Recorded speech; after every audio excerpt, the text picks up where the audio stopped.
지누스의 핵심 역량 기반 비즈니스 전환 전략에 대해서 설명을 드리도록 하겠습니다. 부제목이 미국 침대 매트리스 시장 진출 사례라고 나와 있고요. 이고은 고영희 선생님께서 코리아 비즈니스 리뷰지에 2021년도 12월경에 게재한 논문을 중심으로 설명을 드리는데요. 이 자료는 경영대학원의 이재원 선생이 축약한 자료를 바탕으로 제가 설명을 드리도록 하겠습니다. 목차는 서론, 그리고 지누스의 성장과 위기, 사업 전환과 진입 전략, 그에 따른 성과, 결론을 중심으로 설명을 드리도록 하죠. 우선 서론에서 조직 수명주기 이론에 따르면 초기 단계에도 넘어서지 못하는 기업이 상당수가 있는데 2019년 통계청 자료에 따르면 신생기업의 1년 생존율이 63.7%, 5년간 생존율은 31.2%에 그친다. 지누스라는 기업을 통해 핵심 역량, 즉 코어 컴피턴스를 활용해 재기한 사례를 우리가 파악해 보고 지누스의 창업 이후 성장, 실패, 재기에 이르는 과정은 내부 자원과 역량을 활용해 시장 기회를 포착하고 지속 성장이라는 목표를 달성한 실제 사례로서 국내 기업들에게 시사하는 바가 크다고 할 수 있어요. 지누스의 성장과 위기에 대해서 좀 자세히 알아보자면 창업자 이윤재 회장은 1975년에 코트라 대한무역투자진흥공사에 입사를 해서 한국 기업들의 해외 진출과 이들의 경영 성과를 체험하며 창업의 꿈을 키워왔는데 1979년 31세 나이에 종잣돈 500만 원으로 진웅기업을 설립했고요. 진웅기업은 오포상으로 출발했는데 처음에는 텐트, 배낭, 핸드백을 취급했죠. 한국의 저렴한 인건비와 뛰어난 염색 및 원단 제조 기술을 활용하여 텐트 제조업으로 사업을 전환해서 본격적인 세계화 전략으로 생산 및 판매 기지를 다변화했는데 생산은 도미니카 공화국, 중국, 스리랑카에서 했고 판매는 미국, 일본, 캐나다, 홍콩의 현지법을 설립해서 판매를 했죠. 1988년에 서울올림픽으로 한국의 인지도가 상승하고 K마트, 백화점의 OEM 방식으로 납품을 했고 저가 제품이 아닌 품질 수준을 높이고 가격을 경쟁사보다 높게 책정해서 90년대 세계 텐트 시장의 35%를 점유해서 1위를 차지했고 미국에서는 65%의 시장 점유율로 차지했다는 거죠. 95년도에는 1억 불 수출탑을 수송했고요. 그 다음에 1980년대 후반부터 자체 브랜드인 퀘스트를 만들어갖고 OEM과 더불어 동시에 추진해갖고 성장을 했다 이거죠. 과거 진웅의 매출과 영업이익에 대해서 그래프를 좀 보자면은 매출은 1994년도에 946억 4천만 원 정도였고요. 97년도에는 2,055억 원의 매출을 달성했고 영업이익이 97년도에 보니까 102억 6천만 원이 나왔네요. 1997년 IMF로 유동성 위기로 채권자의 채무 상황 압박을 받았고요. 사모펀드 운용사인 워버그 핑커스의 텐트 제조업을 5천만 불에 매각하게 되었죠.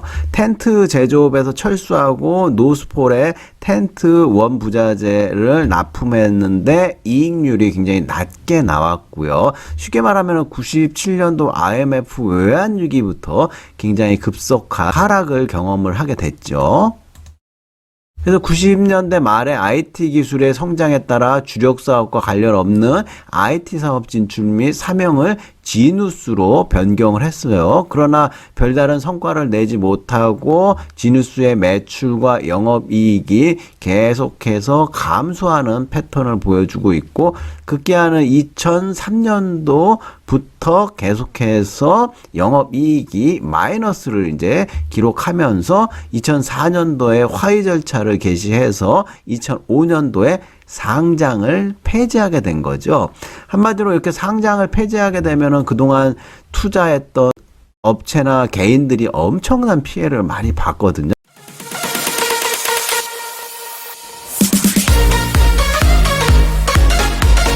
이러한 여건을 바탕으로 해가지고 다시 회생하기 위해서 사업 전환과 진입 전략을 이제 바꿔갖고 핵심 역량으로 텐트 제조업 시절에 구축한 미국 유통기업들과의 관계 유지 및 제조업 경험을 핵심 역량으로 써서 특히 텐트와 접이식 의자 등 캠핑용품은 압축과 보고 원상 복구가 굉장히 중요한데 지누스가 이런 노하우를 갖고 있었으므로 굉장히 재기하는데 큰 도움이 됐고, 특히 재기를 위해서는 침구류 제조, 텐트의 주요 보완제 중 하나가 침구 같은 캠핑 용품이었다.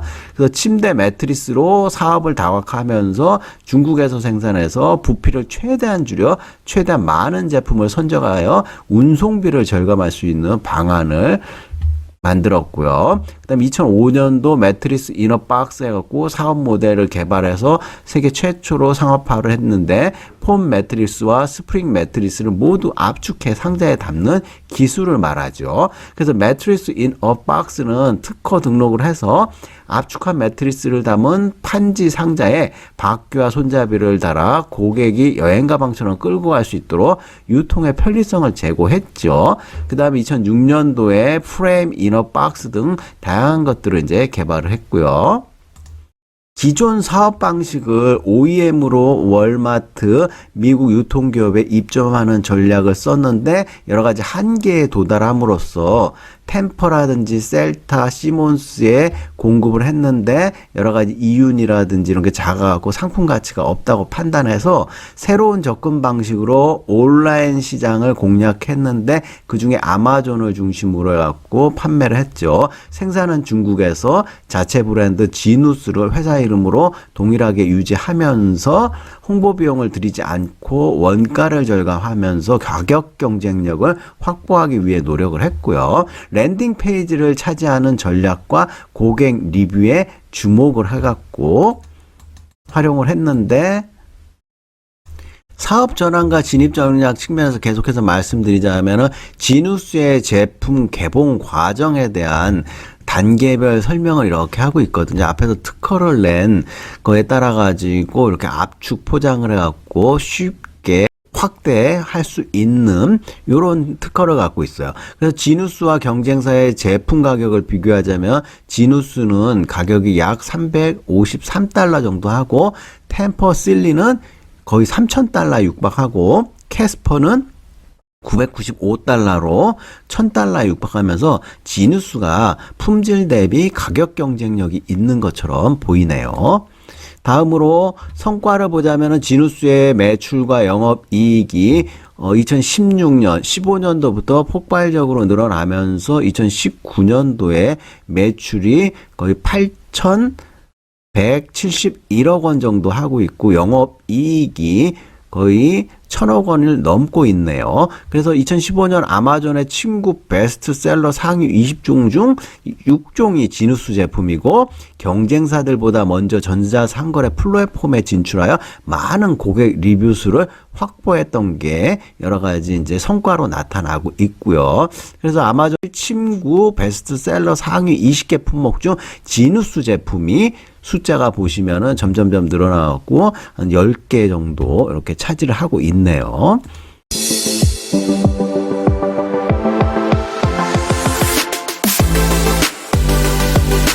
마지막으로 결론을 내리자면은 지누스는 상장 폐지당한 뒤 14년 만에 증시에 재상장을 했고요. 2020년 연간 매출이 거의 1조 원에 가깝게 됐고요. 1990년대 전 세계 텐트 시장을 평정했던 지누스의 핵심 역량은 큰 위기를 이겨내는 디딤돌 역할을 했고 미국 유통망 공략 경험과 제조업 경험으로 쌓은 핵심 역량을 활용해 미국 매트리스 시장에 진출을 했죠.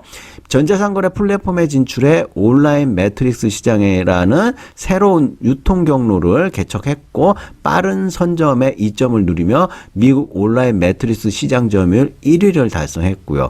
따라서 성공 요인을 요약하자면 기업의 자원과 핵심 역량을 파악해서 이를 기반으로 시장 기회를 포착한 다음에 환경 변화에 기민하게 적응을 해갖고 다시 회생을 했고요. 일단 매트리스 자체는 우리가 딱 생각을 해봐도 부피가 굉장히 크잖아요. 이러한 제품을 온라인에서 쉽게 구매를 하고 설치하고 이런 것들의 틈새 시장을 공략해갖고 가격 경쟁력을 쌓아가지고 우리 지누스가 다시 성장하는 발판을 마련했고 새로운 비즈니스로 잘 전환한 걸 보여주고 있네요. 지누스를 네이버에서 검색하면 지누스 글로벌 베스트셀러 매트릭스라고 해가지고 이렇게 화면에 나오고요. 실제로 이제 어떤 스프링에다가 침대 매트리스와 프레임 이런 것들을 잘 설명을 하고 있으니까 한번 검색을 한번 해보시고요.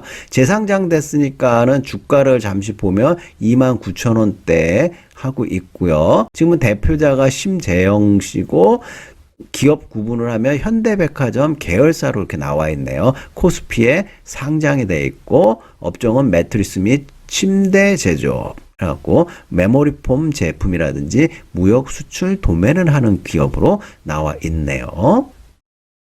이번 시간은 지누스의 핵심 역량 기반 비즈니스 전환 전략을 중심으로 설명을 드렸습니다.